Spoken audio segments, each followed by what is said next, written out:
छठ पर्व महापर्व। ओम घृणी सूर्याय नमः, यानी कि हे सूर्यदेव, मैं आपकी आराधना करता हूँ। भगवान सूर्य की आराधना का यह चमत्कारिक मंत्र है। लोक आस्था के महापर्व छठ पूजा में इसी मंत्र से अस्ताचलगामी सूर्य और अगले दिन उदित नारायण को अर्घ्य दिया जाता है। पौराणिक मान्यता के मुताबिक इस मंत्र के जाप से साधक की कुंडली के दोष भी दूर होते हैं। इसके साथ ही साधकों को चिंता, तनाव, अवसाद, नकारात्मकता से मुक्ति मिल जाती है। वैसे तो भगवान भुवन भास्कर नवग्रहों के राजा हैं और आदिकाल से इनकी पूजा होती रही है। ज्योतिष विज्ञान के मुताबिक सूर्य की कृपा से लोग राजभोग की भी प्राप्ति करते हैं। भगवान सूर्य की पूजा के लिए कार्तिक महीने के शुक्ल पक्ष की षष्ठी तिथि को सर्वश्रेष्ठ माना गया है।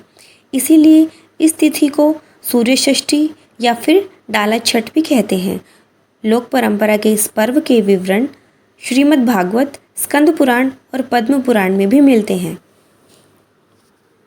सूर्योपासना का यह पर्व बिहार, झारखंड, पश्चिम बंगाल और पूर्वी उत्तर प्रदेश में मनाया जाता है, लेकिन अब इसका विस्तार देश विदेश में हो चुका है। बिहार की लोक संस्कृति की पहचान बन चुके इस पर्व ऋग्वेद में वर्णित सूर्योपासना से प्रेरित माना जाता है। छठ पूजा मूलतः प्रकृति की पूजा का पर्व है। इसमें ना कोई पुरोहित होता है और ना ही कोई पूजा का विशेष विधान।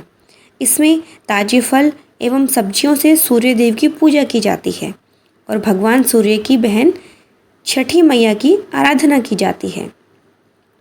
छठी मैया को ही मैथिली में रनबे माई और भोजपुरी में सबिता माई के अलावा बंगाली में रनबे ठाकुर कहा जाता है।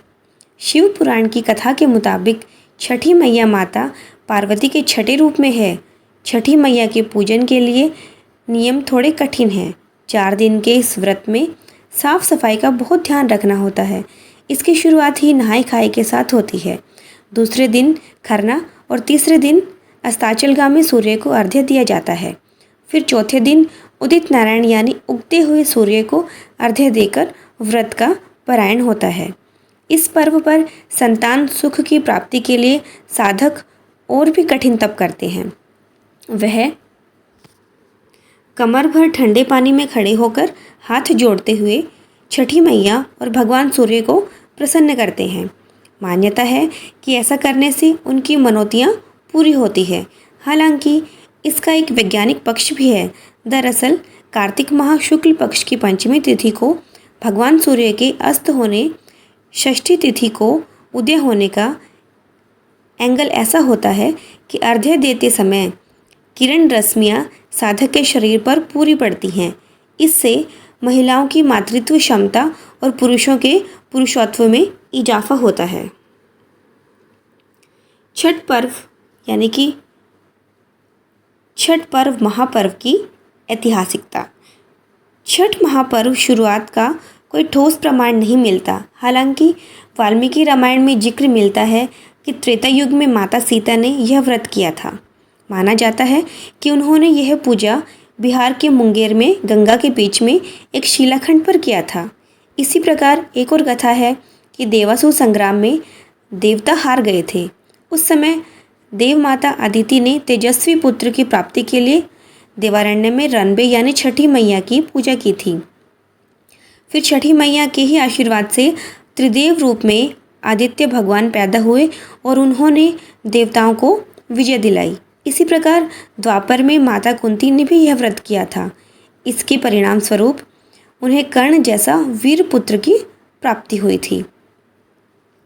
छठ पूजा से कुछ जुड़े मंत्र इस प्रकार हैं जो हमें छठ पूजा के दौरान बोलने चाहिए, यानी कि हमें छठ पूजा के दौरान इन मंत्रों का जाप करना चाहिए। ओम मित्राय नमः, ओम रवैये नमः, ओम सूर्याय नमः, ओम भानवे नमः, ओम खगाय नमः, ओम घृणी सूर्याय नमः, ओम पोषणे नमः, ओम हिरण्यगर्भाय नमः, ओम मरीचे नमः, ओम आदित्याय नमः, ओम सवित्रे नमः, ओम अर्काय नमः, ओम भास्कराय नमः, ओम श्री सवित्री सूर्य नारायण नमः। चलिए अब जानते हैं कि छठ पूजा में क्या क्या सामग्री चाहिए। व्रत करने वाले लोगों द्वारा इनका विशेष ध्यान रखा जाता है।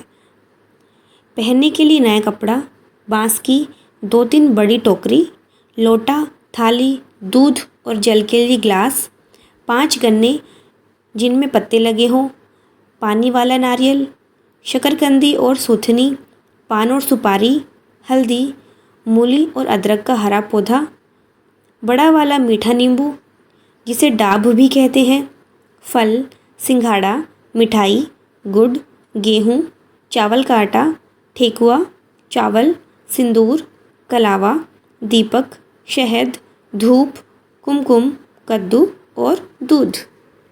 चलिए अब जानते हैं कि छठ में कब से कब तक रखा जाता है व्रत। छठ करने वाले लोग खरना की शाम से व्रत पर रहते हैं और आखिरी दिन सूर्योदय के साथ व्रत खोलते हैं। ऐसे में ये व्रत करीब करीब 36 घंटे का हो जाता है। इस दौरान व्रत करने वाले लोग पानी तक नहीं पीते। लेकिन इस दौरान अपनी सेहत का ख्याल रखना भी बहुत ज़रूरी है। छठ पूजा का व्रत रख रही हैं तो आपको अपनी सेहत का ख्याल रखने के लिए एक्सपर्ट द्वारा बताई गई इन टिप्स का ख्याल रख सकती हैं।